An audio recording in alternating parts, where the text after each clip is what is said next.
હાલો મિત્રો, સ્વાગત છે ફરી તમારા મારા એક ઓર નવા વિડીયોમાં। તો આજે આપણે જોવાના છે દીવમાં બર્ડ સેન્ચુરી। દીવમાં જોવાના છે બર્ડ સેન્ચુરી। જો કે દીવ તમે ઘણી વખત આવ્યા છે, પણ આ બર્ડ સેન્ચુરી તમે નહીં જોઈ। મારા અંદાજ એવું કહેશ કે નહીં જોવી, કેમ કે આ બર્ડ સેન્ચુરીની પૂરેપૂરી માહિતી હું તમને આપીશ, ક્યાં આવ્યું છે એ પણ તમને બતાવીશ। એટલે વિડીયોમાં છેલ્લે સુધી બનાવી લેજો અને વિડીયોને લાઈક શેર અને ચેનલને સબસ્ક્રાઈબ કરી લેજો, એટલે મારા આવા વિડીયો તમને મળતા રહે। જવા માટેનો રસ્તો, આ રસ્તો આવે છે નાગવા અને દીવની વચ્ચેથી। આ રસ્તો નાગવાથી આવે છે અને આ રસ્તો દીવ જાય છે, બરાબર ને। એની વચ્ચે આ બર્ડ સેન્ચુરી આવે છે અને આ બર્ડ સેન્ચુરી છે ને એની સામો જ છે ગંગેશ્વર મહાદેવ જવાનો રસ્તો। જો આ એરો મારેલો છે, નાથી ગંગેશ્વર જવાય છે। એરો ન બતાવતો હોય તો આ એરો છે, એ એરેથી ગંગેશ્વર મહાદેવ જવાય છે। આ છે બર્ડ સેન્ચુરીનો બહારનો નજારો, કાંઈક આ રીતનો સુંદર નજારો છે। કદાચ અટાણ તો તડકો છે એટલે દી આત્માના સમય વિપેર આ જગ્યાએ માણસો બહુ આવતા હશે અને આરામ કરવા માટે, કારણ કે જગ્યા એવી છે બેસવા માટેની। ને આ બાજુથી જો અહીંયા જગ્યા એવી છે। હાલો તમને હજી આગળ લઈ જાઓ। ના પણ જો આ બહારનું એન્ટ્રી ગેટ છે, આ એન્ટ્રી ગેટ છે। મેં તમને કીધું 500 રૂપિયા ટિકિટ છે, એ દઈને તમારે જવું ફરવા તો આની અંદર જવાનું। આ બહારની જગ્યા છે, પાર્કિંગની જગ્યા છે ને આ ટાવર છે। આ ટાવર ઉપર આપણે ચડીને જોવાના છે આજુબાજુનો નજારો। ને અમે આવ્યા છે ક્યાંક તો જો આ બોર્ડ જાય છે, એ રીતના તમે જઈ શકો છો, વોટર એક્ટિવિટીઝ કરી શકો છો।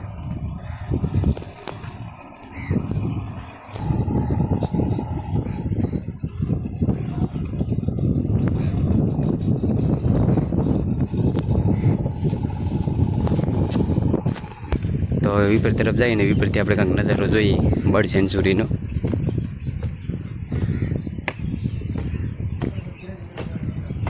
તો જેમ જેમ વિપર ચડતા જઈએ એમ આવું વ્યૂ આપણને જોવા મળે છે।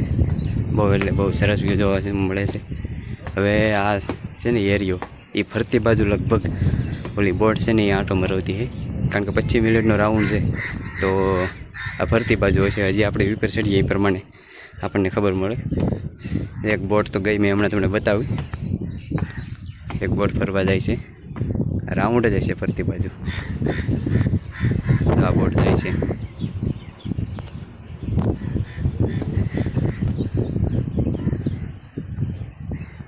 બધી બહુ એટલે બહુ સરસ વ્યૂ જોવા મળે છે ફરતી બાજુનું। ને પવન એકદમ સરસ આવે છે।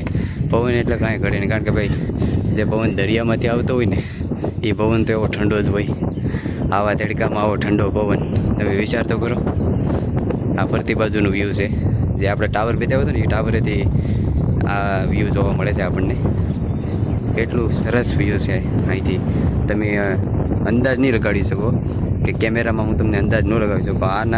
આ વ્યૂ જોવા માટે અને આ આનંદ લેવા માટે સ્પેશિયલ અહીંયા વિઝિટ કરવું પડે છે। પવન એટલે પવન બહુ એટલે બહુ જોરદાર પવન આવે છે ને એકદમ ઠંડો પવન આવે છે। એટલે જો દીવ આવોના જગ્યા ન જોઈ હોય તો એકવાર વિઝિટ જરૂર કરજો। બોટની સફર ન કરો તો કાંઈ નહીં, અંદર જોવા જવા માટે કોઈ પણ ટિકિટ બિકિટ છે નહીં, એટલે તમે અંદર અહીંયા જઈ શકો છો। બોટની સફર કરો તો 500 રૂપિયા ટિકિટ છે, બાકી એમને ફરવા માટે અહીંયા કોઈ ટિકિટ છે નહીં, તમે ફરી શકો છો એમને આરામથી। તો કાંઈક આ રીતનું વ્યૂ આપણે તમને આપણા વિડીયો થ્રુ બતાવ્યું છે, તો જરૂર વિઝિટ કરજો, આવજો અને વિડીયોને લાઈક શેર અને ચેનલને સબસ્ક્રાઈબ કરી લેજો। ખરેખર મિત્રો આ ટાવરમાંથી આવી એટલો આનંદ આવ્યો ને કે એની કોઈ વાત પૂછું। એટલો સરસ પવન આવે છે ને, મારા બાળકો એટલો સરસ પવન આવે છે ને, આ અનુભવ તો ખરેખર અહીંયા આવીને જ કરવો જોઈએ, બધાનો અનુભવ થાય। કારણ કે અહીંથી બધી વસ્તુ દેખાય છે, ઘણું ખરી વસ્તુ બધું દેખાય છે, દીવ દેખાય છે, અને અહીંથી જોવાનું લુક અને અનુભવ મને બહુ એટલે બહુ સરસ લાગ્યો। અને તમે જો ક્યારેય પણ વિઝિટ કરશો અહીંયા તો મારો અંદાજ એવો કહે છે કે તમને પણ બહુ મજા આવશે। મને અહીં ટાવર ઉપર ચડ્યો ને પછી આ અનુભવનો અંદાજ થયો। તો આ નકશો છે, ત્યાં બર્ડ સેન્ચુરી છે એનો નકશો છે। જો બોટિંગ ને એવું બધું દોરેલું છે આ નકશામાં। આ બધો એરિયો છે, આ એટલો એરિયો છે જો અહીં લખેલો છે એટલો, ને આ એટલી બધી એક્ટિવિટી કરવા આપણને મળે છે, એટલી બધી વસ્તુ આપણને અહીંયા જોવા મળે છે। ને આ પાર્કિંગ છે, આ બધી પાર્કિંગની વ્યવસ્થા છે। ને આ તો આપણે ટાવર ઉપર ચડાવી છે, ને જો અહીંયા બધા પક્ષીઓના ફોટા છે।